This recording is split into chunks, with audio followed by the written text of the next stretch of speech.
Ich grüße euch und herzlich willkommen. Heute geht es mal wieder um Total War Warhammer 3 und Warhammer The Old World. Und zwei Videos von Great Book of Grudges sind mir aufgefallen. Und zwar einmal geht es hier um einen neuen Khorne-Charakter und einmal geht es um ein Map-Update für Warhammer The Old World.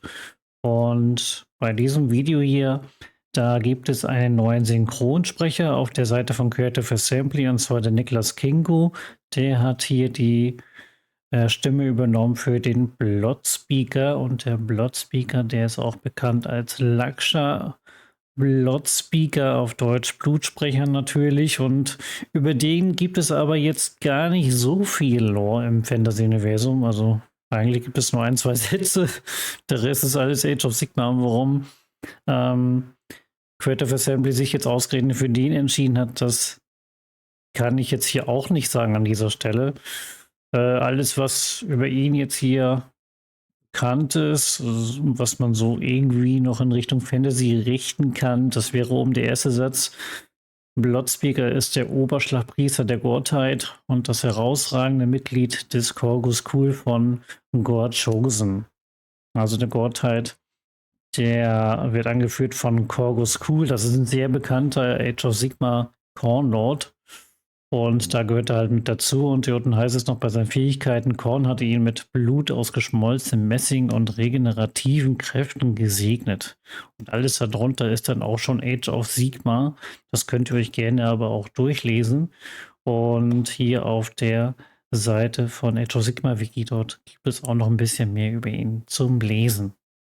So, jetzt kommen wir aber auch schon zu Warhammer The Old World. Also es geht jetzt hier um das klassische Warhammer The Old World, nicht um diese Old World Kampagne für Total War Warhammer 3. Ja, es gibt ja auch diese gemoddete Kampagne, um die geht es hier nicht. Sondern es geht jetzt hier wirklich um die klassische Warhammer Welt. Und ich würde sagen, hoffentlich spricht er nicht allzu schnell, ja. Der gute Great Book of Grudges. Oder beziehungsweise Nathan ist hier sein richtiger Name. Ich habe das in der Erinnerung noch von damals, dass er manchmal etwas schnell ist. Aber gut, wir reagieren trotzdem drauf und hören uns an, was er zu sagen hat zum neuen Map-Update hier.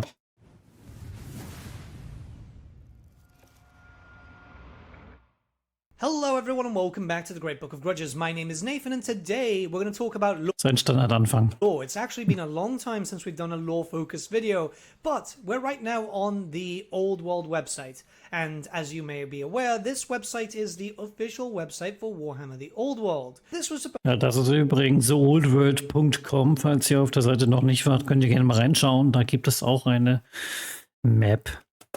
supposed to be our central hub, but it hasn't really been updated in a decent amount of time. It's mostly just promoting the start boxes for the Bretonnians and the Tomb Kings, and if we go down to the very bottom, there is an interactive map which originally we spoke about during the launch of the Old World. It's actually quite cool. You're able to click on certain icons. Ja, das ist sie auf der soulfare.com Seite, und da kann man auch auf einige Symbole raufklicken und dann kriegt man so ein bisschen Informationen, allerdings nicht auf alles. Ja, also das geht nicht überall.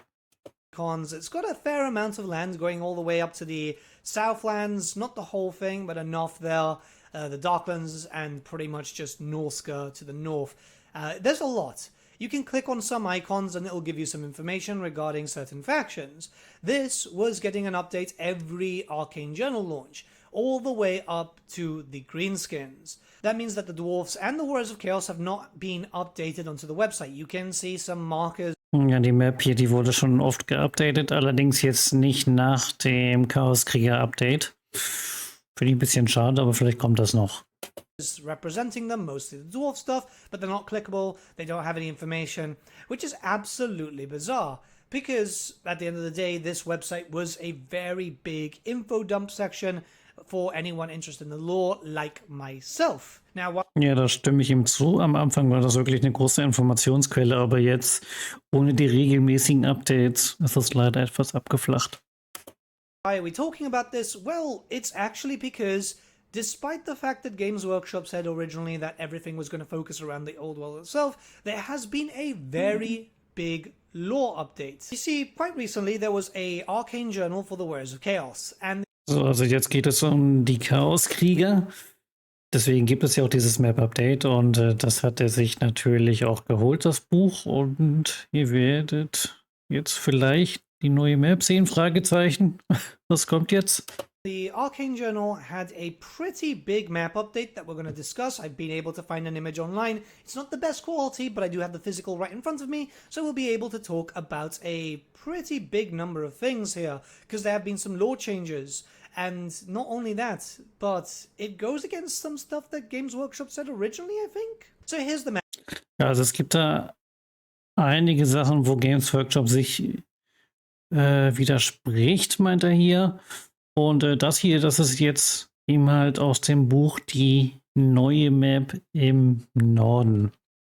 And as you can see, yeah, it's not the best quality. It's the best that I could do. I'm sorry, guys. But yeah, Norska was mapped out. Again, weird that we haven't seen that on the main websites, considering that Norska is heavily represented in the Arcane Journal. This is something like the Wolves of the Sea and the new character, Fridal. But the big push here is that, yeah, the northern Chaoswste, at least a fair chunk of it, has been mapped out. Which is pretty bizarre considering that, one, Games Workshop have said that the focus itself was going to be around the Old World, which, you know, that's the Empire, Kislev, Norska, the Southern Realms, the Border Princes, a little bit of the Badlands and the World's Mountains. And two... Na, ich hoffe, auf der Warhammer's Old World Website kriegen wir auch nochmal irgendwann die ganze Map, ja. Und da meinte er halt, es gibt so einige Sachen, die sind sehr merkwürdig. Da hoffe ich, wird er jetzt gleich nochmal drauf hinweisen, ne, was genau. Und ja, schauen wir mal weiter. They've gone with the whole thing of, yeah, you know, there's no dedicated tribes. But the thing is, the further up north that you go, the more that you start to see that there's dedicated tribes. Because in the northern Chaoswste, as you can see, it starts fragmenting. Ja, also ursprünglich hieß es jetzt von Games Workshop, dass es jetzt noch keine richtigen Stämme gibt von den Chaosgöttern selbst. Sondern es gibt halt erstmal fast nur ungeteiltes Chaos. Ne? Und seiner Meinung nach stimmt das hier so nicht. Oder zumindest hat Games Workshop es eingegrenzt, Fragezeichen. And merging with the realms of chaos itself. Now, it's very important to note that Warhammer Fantasy maps have always been very inconsistent, even within the same edition. But it is safe to assume, since this is the new edition, this is the new setting, that this is the proper map. And it does look like this is the big map that the staff members at Games Workshop were painting originally. That would have been the person who's now Rogue Hobbies and so on. So it wasn't just the old world, it looks like a lot of the world was being fleshed out. But yeah, let's talk about a few things because I think that this is quite important. So we'll start off with Norska, and not a lot has actually been changed. What we do see Jetzt hatte ich ein paar Punkte markiert. is there's major tribes, so obviously the Greyling, the Varg and the Sol tribes. That's Also meint jetzt hier, es gibt große Stämme, Grellinger und Vaga und Sala und naja, das sind halt so diese ganzen üblichen Stämme, wie wir sie auch schon aus ja, klassischen Warhammer Fantasy oder Total War Warhammer 3 kennen. kind of expected, and we do have... Kann ich da eigentlich ein bisschen näher ranzoomen für euch? Ich schau mal. Ah, nee.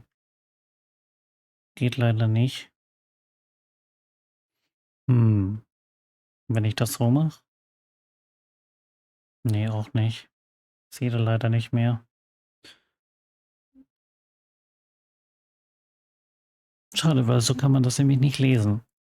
Two holds for what is essentially the Northern Dwarfs. I'm only going by the big icons, by the way. There are a few mentions of other Also es gibt im Norden noch Zwerge, meint er. tribes and obviously different holds for the North Dwarfs, so you can see Cracker and so on, which is pretty cool actually. Das sind ja so diese Norse-Zwerge von Quacker Drag, wie man sie halt kennt. Auch aus Total War Warhammer 3 und aus der Lore halt, ne? Also ich meine jetzt nicht den Malakai, sondern diese Zwerge mit den... Na, ist das ein blaues Banner, würde ich jetzt nicht sagen. Das ist irgendwie so ein türkises Banner, würde ich dazu eher sagen. Ganz komische Farbe. Quite happy. It's really weird, you know, they've gone into the detail that they still exist, but no mention of that. Maybe for a future Arcane Journal. One thing that I do notice, though, is that the Altar of the Crimson Harvest, which is an altar dedicated to Khorne, is... Ja, bitte nicht verwirren lassen. Immer wenn da steht Mais, dann hat er gerade Khorne ausgesprochen und Khorne wird dann eben halt für uns übersetzt auf Deutsch Mais. Ja, also immer, wenn da Mais steht, umdenken. in Khorne. More or less where it should be, but like it has changed. Total War Warhammer, for example, it's actually closer to Troll Country. Now, don't keep Total War Warhammer as gospel there because the map is very much distorted. But there have been various different representations with the altar being away. So first up, this goes against the whole thing that Games Workshop said that there's no dedicated tribes, because yes, the altar is dedicated to Keine dedizierten Stämme, und wie wir hier aber auf der Karte jetzt sehen, gibt es dedizierte Stämme. Einige sind sogar ziemlich näher dran an Quackadreg, also an den Norszwergen. Und ich muss jetzt aber auch sagen, das klingt jetzt von ihm jetzt selbst ein bisschen überspitzt, weil nur weil es da jetzt so ein paar Stämme gibt, also dedizierte Stämme, muss ich sagen, ja, es sind ja jetzt nur ein paar, ist ja jetzt nicht die ganze Map voll, ne? Khorne. It actually ends up being part of the Sal and the scaling, and it is very much where you can expect Khorne monogod warriors. Other stuff remains Khorne, Monogott, Krieger und anderes Zeug erwarten. Ja, das kann man ja sowieso in Norsca immer erwarten. Also, ich sehe da jetzt irgendwie nichts, wie soll ich sagen, nichts Herausragendes, ja. the same, like where the Bjorlings are, it's a minor tribe. There's a lot of Beastmen icons actually in Norsca. I wasn't expecting that many, but ja, das stimmt, da hat er übrigens recht. Es gibt ja also in Norsca gibt es jetzt hier irgendwie deutlich mehr Wälder irgendwie. Und da gibt es dann auch viel mehr Tiermenschen-Symbole. Ja, das sind, wenn ihr auch mal die Map bestaunt habt auf der TheOldWorld.com-Seite, da gibt es hier immer so diese Tiermenschen-Symbole, und die gibt es hier vermehrt in Norsca und auch in der Chaoswüste. Da stimme ich ihm zu, und es wird ja immer so getan, als ob es Tiermenschen nur in den Wäldern gibt und so, weil das ist halt so im Imperium und in Bretonia und so weiter und bei den Waldelfen. Aber Tiermenschen gibt es doch tatsächlich ziemlich oft in der Warhammer-Welt und nicht nur in den Gebieten, die ich gerade genannt habe. one thing that it does show, and this is against a lot of representation that a lot of people seem to think that Norsca is just this cold, barren, frigid area. No, there's trees. There's a lot of trees. Which is actually quite good to further reinforce. You know, there's a reason that people live there, and it's a big push towards why not all Norskans are going out and crazy and, you know, chaos corrupted. They are, like, tainted because they worship those gods, but they're not just as bad as people think they are. It is weird that the free icons are there and we don't get any other information about who's leading them and so on. Obviously, this is something that needs to be put into the interactive map, but it does look like clickable icons. They're all pretty much just undivided though, so don't expect big changes there. It's a bit of a shame, actually. All right, and now we're going to jump into the actual new territory that we haven't seen on the maps before. Well, we kind of have in older representation, but some things have changed.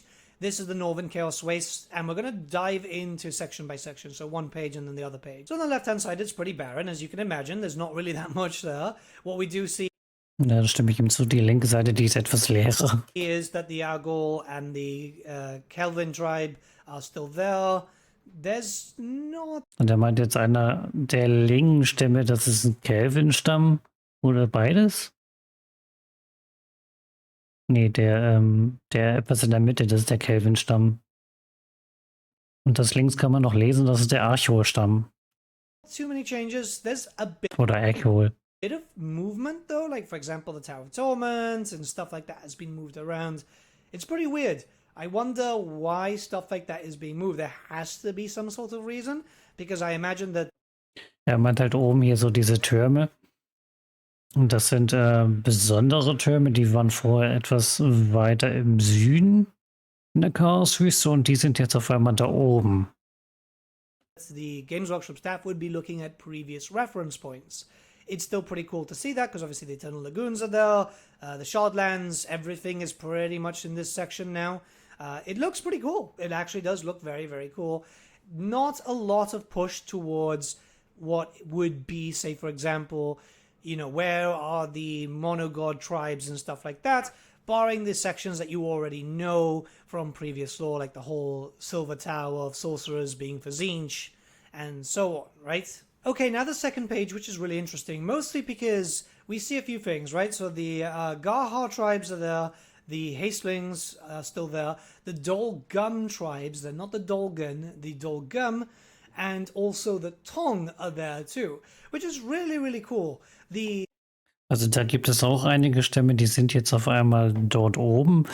Und wie er jetzt hier gerade gemeint hat, die Dolgam-Stämme, ja, hier steht Gummistämme, aber das ist halt komisch übersetzt. Und die Tong-Stämme, ja, die Tong, die kennt man ja auch von TWW 3. Sieht man nicht so ganz oft, ja, aber wer viel im Norden unterwegs war, der kennt sie. Und die sind jetzt auf einmal auch woanders. Und ja, schauen wir mal weiter. The Tong themselves are generally seen closer to Cathay, being their own. Er meint, die Tong sind jetzt eigentlich eher näher an Kartei dran. Ja, also hier wird Kartei übersetzt auf in Deutsch auf Kaffee. Also immer wenn ihr Kaffee da lest, dann müsst ihr umdenken, aha, damit ist Kartei gemeint und bei Mais Khorne, ja.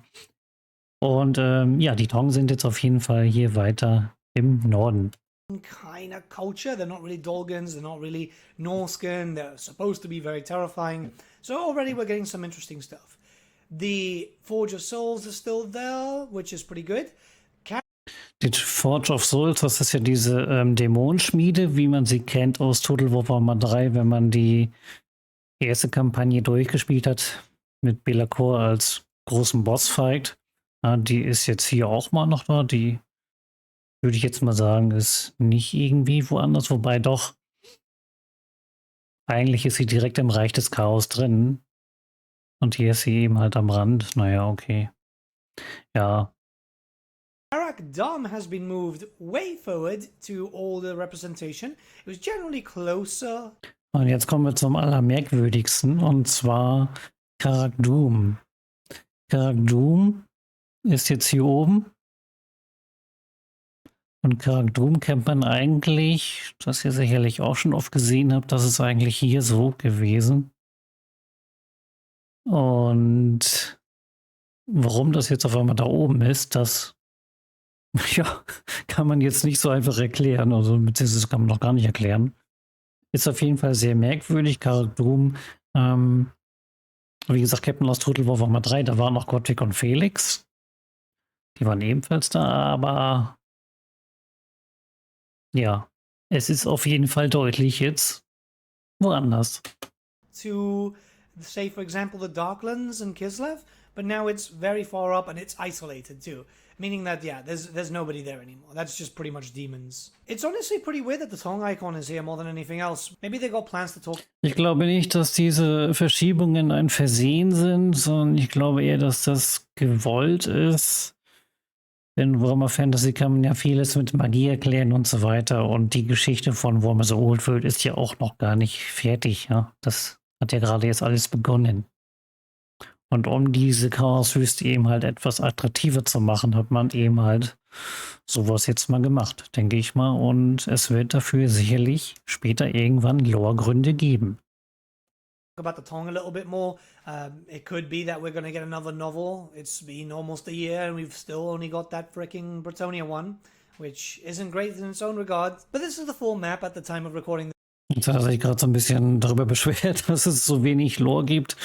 Es gibt ja nur, laut seiner Aussage gibt es nur einen Bretonia-Roman. Das ist aber nicht ganz richtig. Es gibt zwei. Einen gab es nämlich auf diese eine Black Library-Seite. Die gab es dort zum Runterladen und eine gab es eben halt als Buch. Und er kennt jetzt wahrscheinlich nur die eine klassische mit diesem dicken Bretonia-Buch, das ganz am Anfang rausgekommen ist. Da ging es um einen Kreuzzug und eine Suche im Reich der Toten, also Bretonia, Grufkönige und so weiter. Aber wie gesagt, ich kann ihn nur hier korrigieren. Es gibt zwei große Lore-Romane von Warhammer The Old World, zumindest bisher. This video, as you can see, I was able to find a online version, which is a little bit better. There's a little white mark in the middle, but at the end of the day, everything is compliant, and I've scaled it down. It does look like we have a fair chunk of the northern part of the world now. Obviously not everything in terms of the northern Chaoswste. You can see that there's a pretty empty spot there, which is supposedly on the right-hand side, supposed to be more parts of Kislev. Remember that Kislev was much larger now. Das finde ich übrigens schön, dass er jetzt hier die Karte so zusammengesetzt hat. So kann man sich ein gutes Bild davon machen. before the whole Great War against Chaos, which decimated them. This is all Ja, es gibt auch noch eine Karteikarte, aber er meint, die hat er jetzt hier nicht so richtig hingequetscht bekommen. the map stuff that we do have in regards to the official stuff. So that's linked up to the Southlands, which there's a fair chunk of the Southlands, a little bit of the Dragon Isles, and a lot of Araby down there. Well, not all of it, but you know there's quite a bit. A little bit of Albion too, which is quite nice. Yeah, there is a lot. It does make me believe that, yes, Games Workshop originally went with a whole plan of that, and now they're expanding upon it. I don't think the expansion has come now, by the way. Keep in mind that this stuff is usually printed, I think, 6 months before a release. That's generally how the leaks have gone, I guess. But they're clearly fleshing out the world quite heavily.